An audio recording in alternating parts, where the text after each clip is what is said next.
за почетокот да ве поздравам, добро вечер и добро дојдовте на трибината Жените во политиката. Веднаш да изразам огромно задоволство што сме присутни во вака голем број, значи постои интерес за овие теми и положбата на жените во општеството и политиката се помалку се табу тема и би кажала дека ние жените на Социјалдемократскиот сојуз, особено жените во Победничко Куманово, многу години наназад да докажуваме дека жените веќе не се, ниту било кога ќе бидат само декор во политиката. Многу наши другарки, генерации наназад се вложија во оваа борба за родова рамноправност, за еднаква и одлучувачка улога на жените во општеството и во политиката особено, и како резултат на тоа извојувавме навистина одредени одлуки, одредени законски решенија и таква положба и во партијата, и во општеството, и во законските определби на кои можеме да бидеме горди. Нашите поискусни другарки се сеќаваат колку беше тешка борбата кога воопшто се спомна, например, зборот квоти и зборот процентуална застапеност на жените во органите, во партиските органи, потоа процентуална застапеност на жените на листите за советници, на листите за парламентарните избори и во почетокот дури дел од нас, и јас бев дел од тие што беа апсолутен противник, дека жените во политиката треба да влезат и да бидат вреднувани само како бројка, само како квота. Меѓутоа, моите поискусни другарки и од невладиниот сектор, и од Социјалдемократскиот сојуз ми предочи една голема вистина. Ако го чекаме природниот процес на емансипација и на жените, а особено на нашите другари и мажите, тоа ќе поминат не години, генерации, можеби и векови, кога тоа ќе дојде по природен процес и понекогаш оваа позитивна дискриминација е на вистина нужна работа, да кажеме и нужно зло или преоден период, за да ја добиеме вистинската одлучувачка улога во општеството и во политиката. Токму затоа, жените на Социјалдемократскиот сојуз, особено во времето на владењето на Социјалдемократскиот сојуз на централно ниво, се изборија да бидеме застапени во почетокот со 30%, значи на листите за советници, на листите за пратеници, а од 2006 година на секои 3 предлога, например за кандидатските листи за парламентарните избори, еден треба да биде од помалку застапениот пол. За несреќа се уште тоа се жените, значи еден од 3 предлози треба да биде жената. Борбата за рамноправно учество на жените, рамноправното присуство, значи не се само квотите, тоа е само дел и само преоден период. Вистинската улога жените во политиката ќе имаат кога ќе бидат навистина застапени во сите сфери на општеството. Како тоа треба да изгледа и каква е сегашната состојба, повеќе ќе не воведе нашата денешна гостинка, воведничарка, подпредседателката на Социјалдемократскиот сојуз, професорката Фросина Раменски.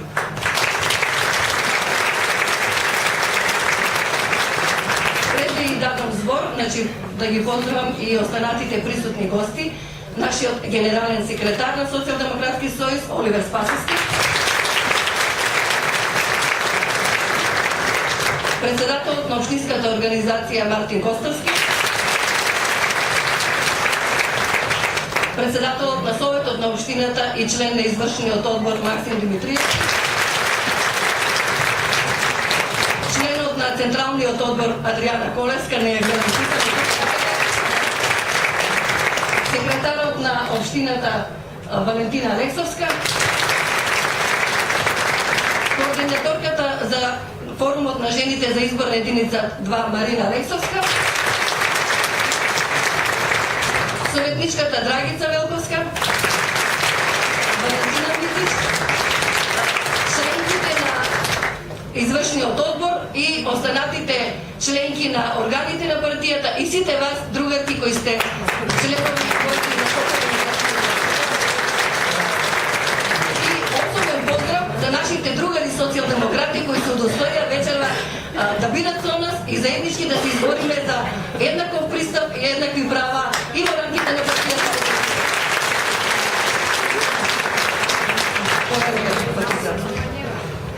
Благодарам, Матина. Јас се придружувам кон сите честитки кои што ги изразивте на почетокот до сите присутни членови на органите на Социјалдемократскиот сојуз, генералниот секретар, председателот на општинската организација вие како председателка на Форум на жени на Социјалдемократскиот сојуз во Куманово и сите присутни.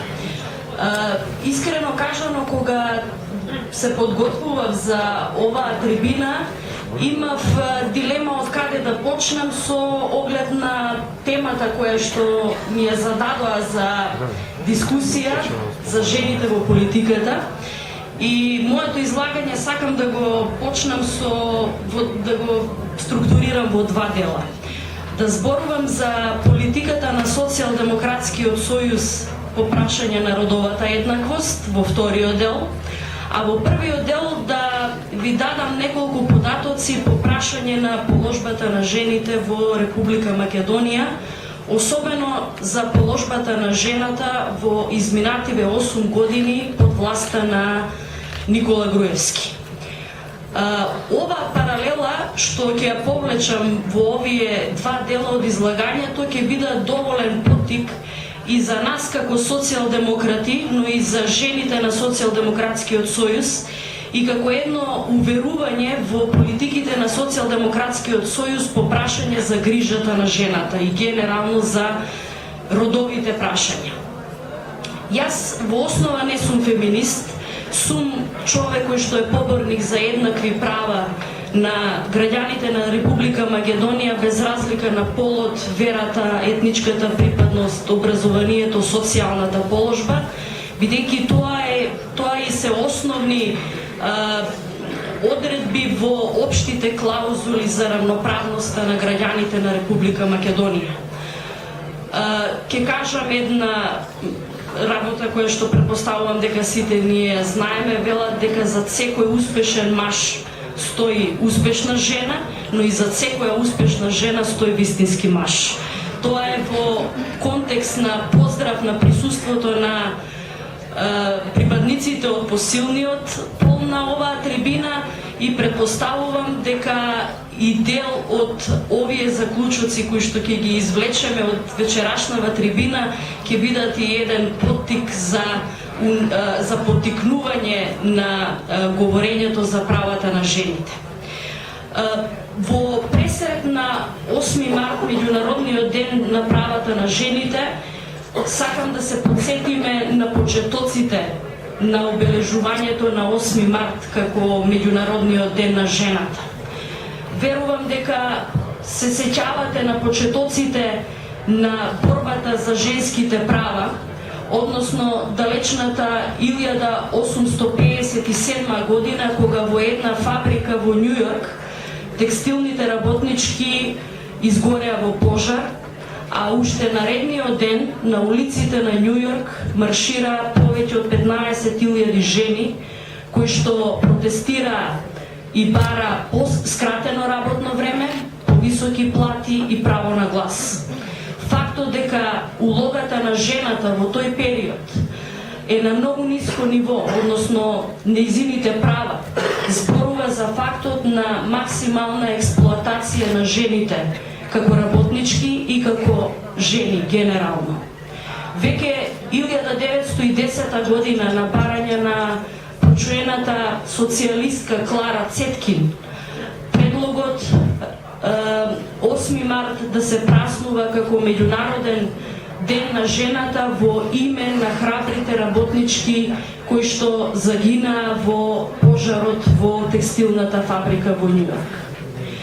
Фактот дека советничката на Ленин се залага за воведување на државен празник во Русија, токму 8 март како ден на херојството на работничките, зборува и за првиот стадиум во Руската револуција и предвестието на Октомвриската револуција, која што во Русија ја почнаа жените.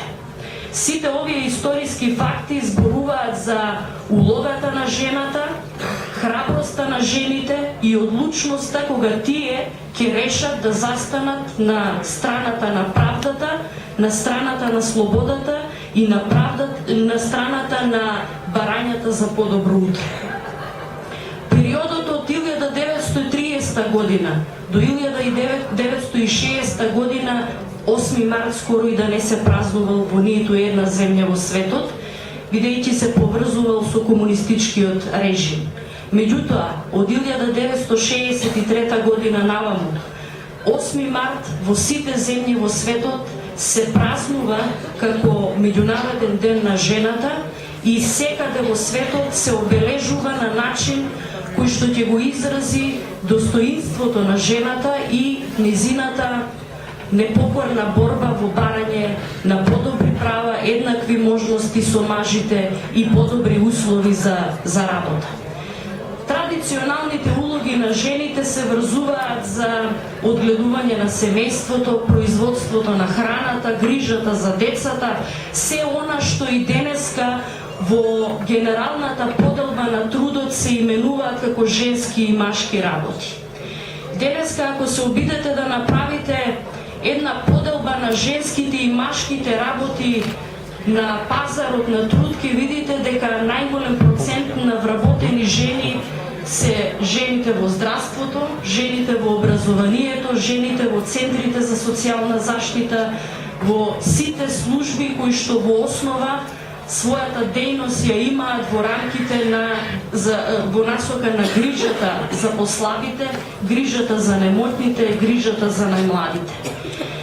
Тоа е традиционалната поделба на работната сила и на трудот во Република Македонија и тенденцијата тоа да се надмине со тоа што жените ќе го најдат своето место и во условно кажано неженските дејности. Така во изминативе години веќе и во органите на државна управа кои што се занимаваат со прашањата на одбраната и на безбедноста се повеќе доминираат политики кои што се однесуваат на зголемување на правата на жените и нивниот пристап кон работните места кои што традиционално се наменети за мажите. Да се подсетиме дека Република Македонија во 2013 година јануари месец ја донесе стратегијата за родова еднаквост 2013-2020.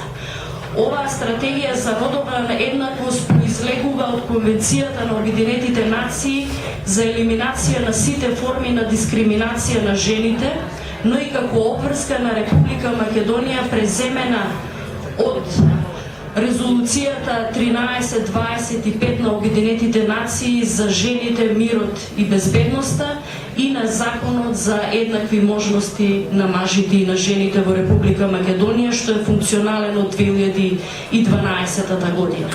Но ајде да видиме како стои положбата, како стои жената во политиките на актуелната влада, со оглед на тоа дека во бројните и скапи кампањи кои што имаат за цел да ја истакнат улогата на жената во семејството, кампањата за многодетните семејства и се она што беше мерка на владата на Република Македонија и Никола Груевски по тие прашања, доведе до енормен застој во правецот на унапредување на правата на жените во Република Македонија. Еве само колку за подсетување, во стратегијата на Министерството за труд и социјала за справување со невработеноста се истакнуваат неколку податоци кои што одат во прилог на фактот дека бројот на невработени жени во Република Македонија од година на година се зголемува. Факт како причини за намалената активност на жената на пазарот на труд е ниското ниво на образование, традиционалната улога на жената и недоволната покриеност на градинките, поврзана со она што значи одгледување и грижа за децата. Во оваа стратегија која што ја промовира владата, се вели дека до 2050 година се планира во Република Македонија да се зголеми процентот на вработени жени до 55%, иако трендовите од 2010 наваму зборуваат за драстичен пат на вработеноста на жените. Тоа е поврзано и со неможноста да се најде соодветно вработување, голема големата стапка на миграции, особено на младите и од женски пол кои што мигрираат од Република Македонија, но и од она што значи политика на работодавачите по прашање на работното место на жената.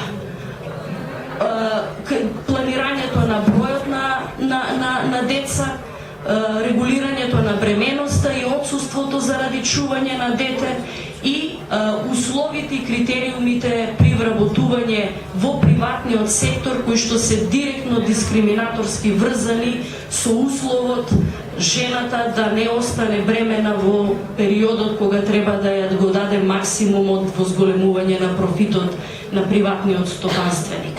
Тоа се податоци и од Комисијата за недискриминација при Министерството за труд и социјала, кои што велат дека прво рангираниот основ за дискриминација на граѓаните на Република Македонија е партиската и политичката припадност, за веќе вториот основ за дискриминација во Република Македонија е полот. Како најчесто истакнувани причини за дискриминација по полова основа, Комисијата излегува со податокот токму за овие работи кои што претходно ги кажав, дека најчесто работодавачите ги условуваат работничките да се воздржат од правото на формирање, на одгледување на дете заради можност за подолго време на работа, но и за она што значи ускратување на правата на родилките кои што одгледуваат деца до 3 години и нивните права од работен однос. Тие се основните, да кажеме, причини кои што се наведени од страна на испитаничките во она што значи дискриминација на жената. И сега ако ја гледаме политиката на Груевски по прашање на родовата еднаквост, ќе видиме од една страна промовирање на мерки за зголемување на вработеноста на жените и истакнување дека владата ќе вложува мерки и ќе промовира мерки за зголемување на вработеноста на жените и доминација на пазарот на работна сила, а наспроти тоа промовира мерки кои што жената и во така традиционално општество ја врзуваат уште потрадиционално во она што значи нејзини традиционални форми на грижа за семејството, грижа за децата, одгледување на земјоделски производи заради производство на храна и така натаму и така натаму. И доаѓаме до фамозниот проект прво, второ, трето дете. И се она што значи поттикнување на многодетното семејство, чиниш децата се животни кои што ќе ги израснеме до одредена возраст и кога ќе не можеме да им ги дадеме основните услови за живот, ќе ги продадеме или некој друг ќе се грижи за нив. И доаѓаме до податокот дека од година на година опаѓа бројот на деца запишани во прво оделение. И министерот за образование излезе и остана жив со неговата изјава дека бројот на првачиња во прво оделение се намалува, иако наталитетот генерално расте. И сега се чуди која е причината за намалување на бројот на запишани деца и зголемување на наталитетот од друга страна. И доаѓа и не треба да биде паметен, туку да прочита во стратегијата која што му ја напиша Министерството за труд и социјала, во кој што вели дека драстично се намалува бројот на првородките во Република Македонија. Што значи тоа? Тие кои што треба да родат прв пат, значи не е проблем дали жената што има едно дете ќе роди второ или дали таа што има второт ќе роди трето дете. Проблемот е тие што треба прв пат да родат ги нема во Република Македонија. А тоа е онаа бројка од 447.000 млади од Република Македонија која што трајно или времено се иселила од Република Македонија. Тоа е клучното прашање на кое што треба да се одговори владата кога зборува за улогата на жената, за наталитетот и за развојот на Република Македонија. Доаѓаме до уште попоразителни податоци поврзани со ставката на морталитетот. Ставката на морталитетот или на умрени на 1000 жители од година на година се зголемува. Ако во 2006 изнесувал 9,1 промил на 1000 жители, во 2012 тој изнесува 9,8 промили на 1000 жители, што е зголемување за 0,7, но податокот дополнително загрижува поради фактот што сега во новата статистика за морталитетот на жителите во Република Македонија се зборува за зголемување на смртноста кај жените. Со она разлика, да кажеме, во 2006 година, каде што смртноста кај мажите била поголема. И како причина за зголемената смртност на жените во Република Македонија се спомнува ракот на грлото на матката и ракот на дојката, како второстепена, односно второрангирана болест за смртноста кај жените.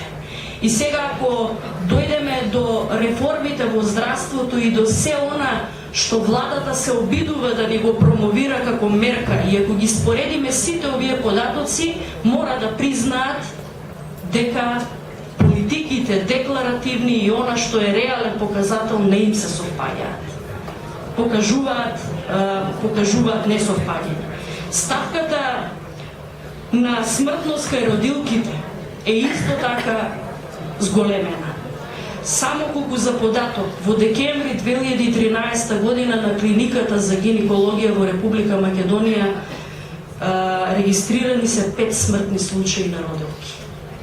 Овој податок нема да го слушнете од Министерството за здравство, ќе слушнете дека е реновирана некоја јавна здравствена установа, дека е отворена лента на некое одделение, дека се санирани бубашвабите на денот на отварање на промовирање на објектот, меѓутоа нема да слушнете дека од лекарска негрижа и од нестручност на медицинскиот персонал 5 родилки го загубиле својот живот на клиниката во моменти кога требале да бидат најрадосни во својот живот.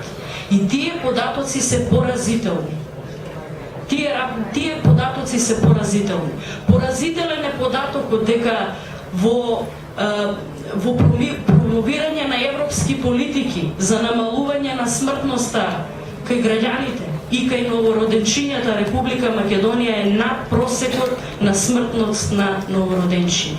Ако на тоа се додаде и податокот дека бројот на смртност на родилките од година на година ни сите болници во Република Македонија се зголемува, тогаш на вистина треба да се запрашаме од каде да почнеме. Дали да зборуваме за улогата и жената во политиката или да зборуваме за основните елементарни прашања на кои што се многу поважни од прашањето на политиката. Меѓутоа, политиката е таа која што ги креира мерките и условите за подобрување на правата на жените, на условите во здравството, условите на работните места и се она што значи создавање на предуслови за унапредување на положбата на граѓаните генерално, а во тој контекст и на улогата на жените и положбата и правата на жените. Понатаму сакам да отвориме одредени прашања, да не преминеме во монолог, бидејќи овој вовет сакам да го насочиме кон политиките на Социјалдемократскиот сојуз по прашањата на родовите прашања.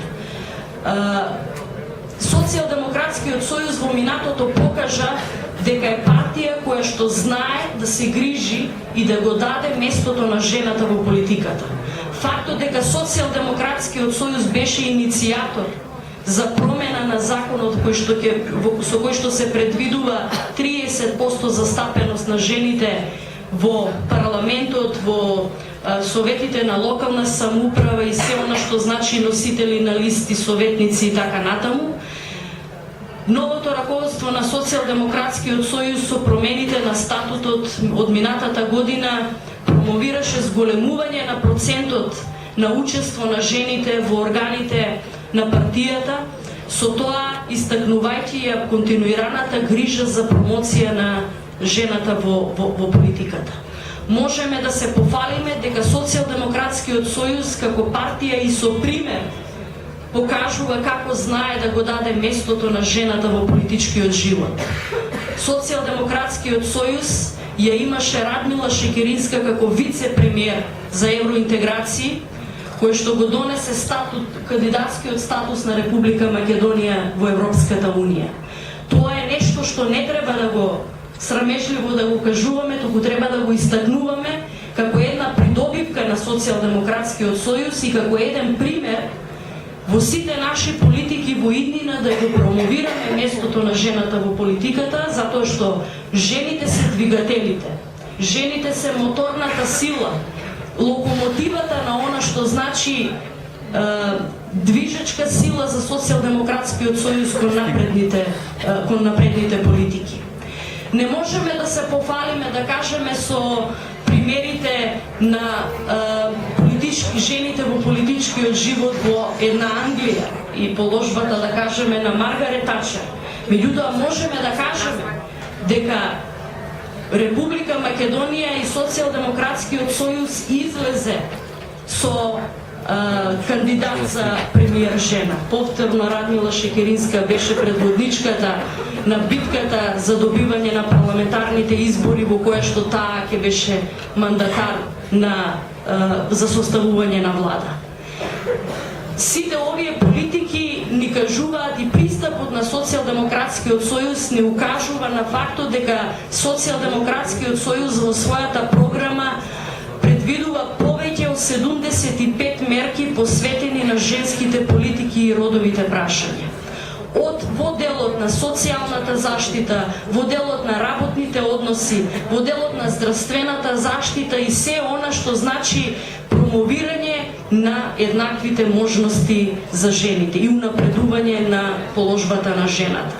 Во делот на образованието, акцентот го ставивме токму на недостатноста на градинките и овозможување на услови жената да се посвети и на собствената едукација и изголемување на своите вештини и компетенции, за да може да излезе равноправно на пазарот на труд, равноправно рамо до рамо со мажите, и од друга страна да се ослободи од условно кажано предрасудата за традиционално женските работи и единствено грижата за децата.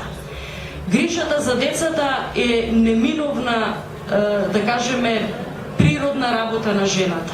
Меѓутоа, во 21. век, кога тежнееме кон создавање на услови за подобар живот и на нашите деца, улогата на жената, двигател во промените во македонското општество, се клучни. Ако ние денеска зборуваме за погубните политики на Никола Груевски, и ако во нашите политички говори зборуваме дека мораме да ги поразиме тие политики за да го ја обезбедиме иднината на нашите деца, верувајте дека јас како ја сваќам улогата на жената, клучна во оваа битка. Улогата на жената во битката за промена на режимот е клучна.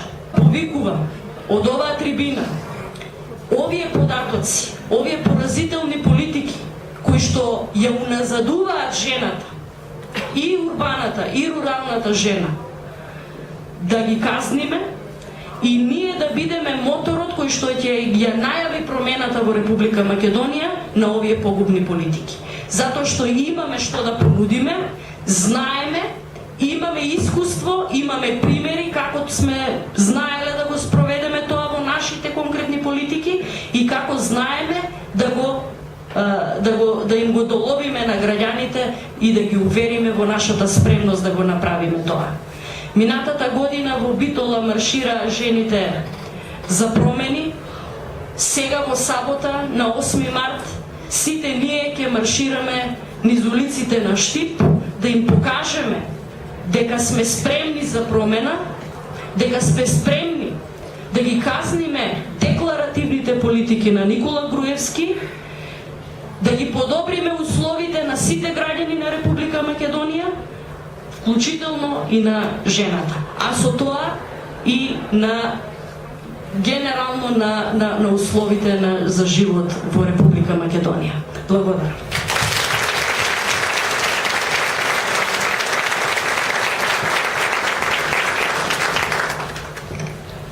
Благодарам, подпредседателке.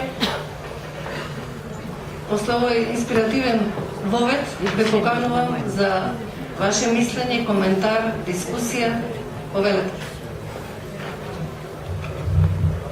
Здраво, Ивана Јордановска. Ви благодарам што сте тука присутни. Јас навистина уживам овакви отворени трибини и дебати. Мислам дека се навистина важно, посебно кога се на вака важни теми како жени во политиката. Она што јас би сакала да ве прашам вас, имаме сега една малку незгодна ситуација каде што прв пат во историјата на социјалдемократската младина нема ниту една жена подпредседател, генерален секретар или председател. Тоа е што е. Јас слушнав еден разочарувачки факт дека дури ниту една девојка од младината не се кандидирала за една од овие позиции, што укажува на тоа дека можеби имаме некој структурален проблем во нашиот пристап. Што можеме ние како партија, како членови да придонесеме, да развиеме некои внатре-партиски долгорочни политики за вакво нешто да не се случи во иднината, затоа што сепак младината е расадникот на идните политичари. И ако земеме во обзир кој бил во младината претходна е денес во раководството на СДСМ, мислам дека е многу важно да се работи на овие почетни фази во действувањето на социјалдемократите и како ние можеме на национално, регионално или локално ниво да допринесеме во иднина да не ни се повтори ваквата ситуација. Ви благодарам.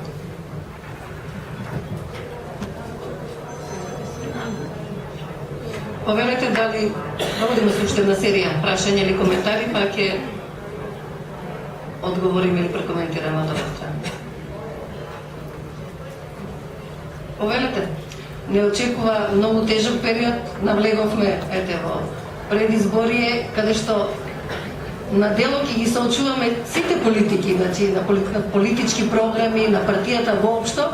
А реков и на почетокот и сета ова и трибина и сета ова борба е за равноправно и подеднакво учество рамо до рамо со нашите другари. Значи вечерва можеме да проговориме не само за позицијата на жената во партијата, во политиката, туку и воопшто во овој предизборен период да се соочиме со нашите противници, со се она што ни е предност и да им покажеме и на нашите членови и на нашите граѓани и симпатизери и определените каде другите грешат. Рековме, наведовме неколку примери, подпредседателката го кажа, овој ретроактивен, ретрограден процес на реафирмирање на конзервативни вредности. Од една страна се залагаат, значи, за демократизација, за евроинтеграција, а промовираат зголемување на наталитет, седење на жените дома, прават обструкции, например, кога се носише законот за абортус. Сите сме ние сведоци. Не враќаат десетици години наназад. Само жените се третират како недораснати, недоволно умни, па мора да одат на советувалиште, дури имаше со сопруг, па потоа се дојде со измена за оние што немаат се досетија дека не мора сите да имаат сопруг, ако сакаат да чуваат дете, дека мора задолжително, ни беше ограничено, дека и тоа не е ограничување на права. Владата се дрзна да ни каже кога, колку и како ќе раѓаме и со кого ќе раѓаме. Дури така е, веќе остана ограничено дека најмалку еднаш годишно. Тие се зацртале на сите ни обезбедија работни места, градинки, сите услови, здравствена заштита, уште да седиме дома да родиме по 3-4 деца и владата да биде задоволна, барем во онаа градење на Потемкинови села. Мене тоа многу ме лути, многу ме иритира, затоа што од година на година наместо да одиме чекор во чекор со современите, со демократските трендови и традиции, тие настојуваат и тоа суптилно, значи едно промовираат наводно како политика, како тренд, а со овие законски, подзаконски мерки и други мали, да кажеме, членови во законите кои не секогаш сите обрнува внимание, но за среќа тука сме ние лево ориентираните кои на секоја точка запирка ги чекаме. Сакаат да протнат конзервативен и застарен систем во кој што час поскоро сакаат да не вратат дома само да чуваме деца и да бидеме задоволни ако сопругот, братот, таткото ни раскаже што имало на вести, а ние може да си гледаме турски серии и да си седиме мирно. Повели. Јас би сакала да прашам, имам две прашања до вас. Прво, како подпредседателка на партијата, би сакала да прашам дали сметате дека членките на Социјалдемократскиот сојуз ги препознава техниките на доминација, што постојат во нашата партија? И второто прашање ми е дали сметате дека во СДСМ постои женска солидарност?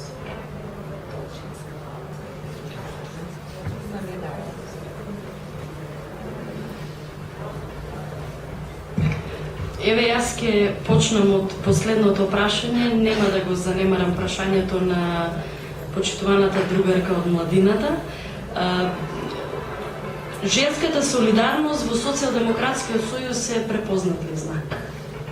Таа се гледа, таа се гледала и во минатото, се гледа и денеска. Фактот дека жените се двигатели на сите активности на Социјалдемократскиот сојуз, носители на најтешките активности, особено се истакнуваат во организирањето на хуманитарните активности, се она што значи изразување на солидарност со незгрижените, со послабите, со кон децата, се она што е и традиционална улога на жената, но солидарноста е видлива токму на овие денови кога во Република Македонија Социјалдемократскиот форумот на жени на СДСМ ги организира маршевите за 8 март. Тоа верувам дека не го гледате во организација на форум на жени на ВМРО ДПМН, тоа не е нивен белег, тоа е белег на жените на Социјалдемократскиот сојуз. Ние сме покажале дека тие вредности знаеме да ги негуваме и од година на година ќе ги промовираме и ќе ги унапредуваме. Формите на кои што ќе се изразува политиката на Социјалдемократскиот сојуз кон жените, кон прашањата на родовата еднаквост и кон подобрување на положбата на жената и во Социјалдемократскиот сојуз како таков. По однос на прашањето за немањето на кандидатка за председател на Социјалдемократската младина, е прашање, да кажеме, кое што треба младината да го дискутира.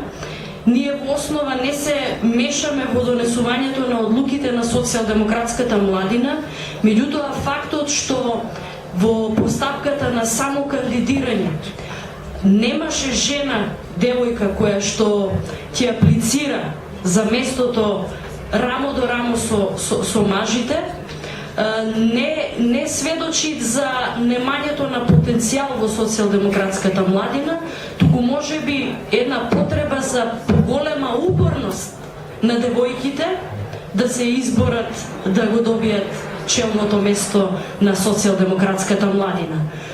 Фактот дека одредбите од статутот на СДСМ и процентуалната застапеност на девојките во извршниот одбор на СДММ е испочитувана, тоа зборува дека ги има условите и предусловите тој проценти да се надмине, но и да се охрабрат девојките во иднина да го бараат своето место во водечките позиции.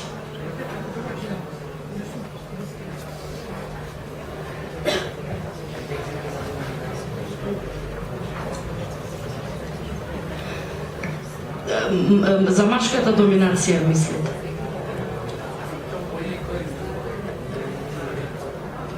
Знаете, ние техниките за доминација некако не ни одат од рака во Социјалдемократскиот сојуз, меѓутоа она што го гледаме во политиките на ВМРО ДПМН е фактот дека тие многу добро знаат декларативно да испромовираат родова еднаквост и да ги изфрлат жените на преден план, меѓутоа да ги остават без глас.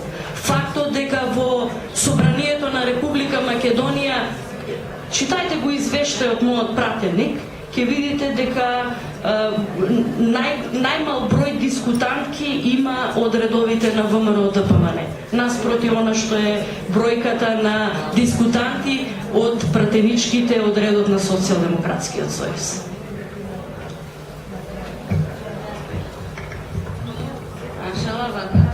Пред некој ден,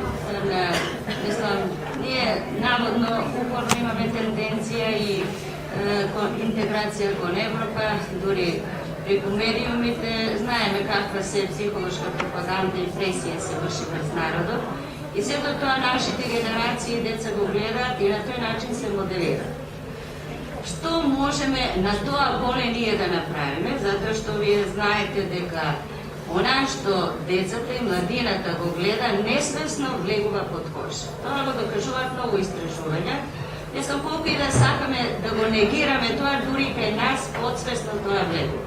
Само она реклама доволно беше учење, знаење, учење моќ, што автоматски, али учење без пари е дури и немоќ. Додека знаат многу генерации кога ни се отлеваат во странство. Сакам да ве прашам, баш да се фокусираме на она што го видов пред некој ден и баш упорно ги анализирам медиумите, зошто така некоја голема контрадикторност во нивните изјави. Јасна ли е нивната политика, сакаме, пак ова ја ги во наводници, сакаме кон Европа.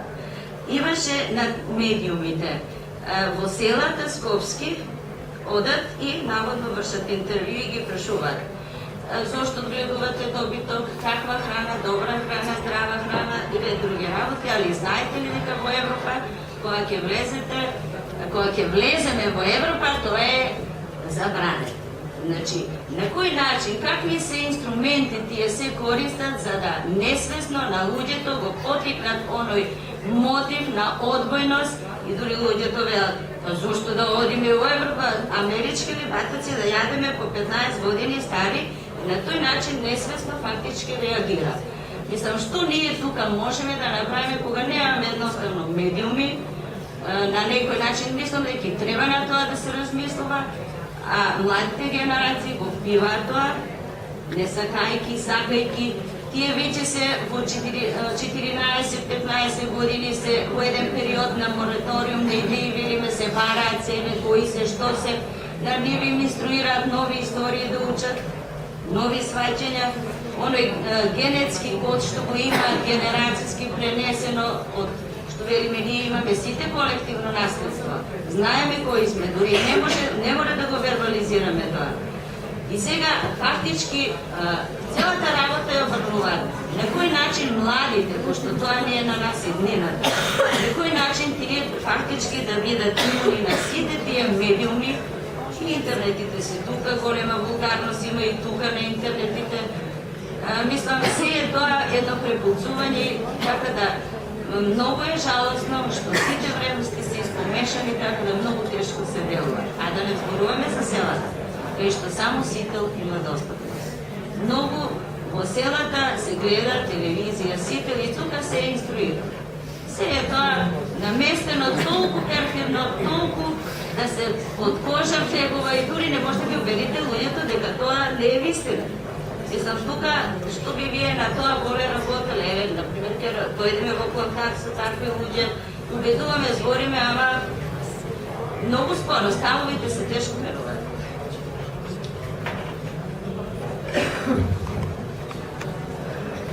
Отворивте повеќе прашања за кои што верувам сите ја имаме дилемата.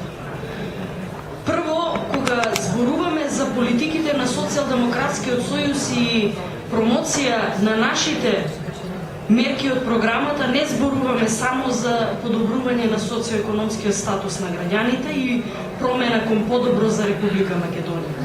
Зборуваме и за напорот што треба да го вложиме за враќање на вредностите. Изминативе 8 години во континуитет се губи вредносниот систем во Македонија. Верувам дека сите ние имаме дилема или се јавува дилемата како да ги воспитаме нашите деца. Дали да ги воспитаме да бидат трудолюбиви затоа што со труд и со мака ќе си го добијат своето место под сонцето, ќе добијат заслужената работа. Дали после завршување на образованието ќе си добијат ќе си го добијат работното место, или пак да бараат некои други форми за снаоѓање. За ова не мислам да го зборуваат и екзактни бројки. Последниве истражувања на агенцијата Рейтинг зборуваат дека повеќе од 71% од младите во Република Македонија се изјасниле дека денеска да станеш успешен и да се збогатиш, треба да не го почитуваш законот. Фактот дека тие вредности, трудолюбивост, трудот, честноста, веќе кај младата генерација станува изгубена вредност. Доаѓаме и до улогата на семејството и улогата на родителите во едуцирањето на младата генерација. Другарот Игор Ивановски на Конгресот во вторникот излезе со едно навистина прашање кое што побудува дилема. 8 години власт на ВМРО-ДПМН. Децата кои што беа 10 години сега се полнолетни. Зборуваме за периодот за кој што вие зборувате, индоктринацијата преку медиумската пропаганда и се она што значи уназадување на образовниот систем со реформи кои што ќе служат за директна индоктринација и злоупотреба на позициите на образованието и на наставникот за она што значи градење на перспективна и надежна генерација. Тука ние сите имаме задача. Токму во овој медиумски теснец во кој што се наоѓаме, ние сме медиумите до граѓаните. Ние мораме да разговараме со младите. И ние ќе разговараме со младите. Младите организираат форми на комуникација со своите врсници, начини како да допрат нашите политики и да се оттргнат лажните вредности кои што се промовираат изминативе години. Зборуваме за иселување на младите. Студентите од медицински факултет 61% се изјаснуваат дека ќе ја напуштат Република Македонија. Зашто зборуваме? Зборуваме за генерации кои што се образуваат и го напуштаат своето родно место. Во насока на подобрување или задржување на младите во Република Македонија, Социјалдемократскиот сојуз во својата програма има сет на мерки преземени од младинските политики на Европската Унија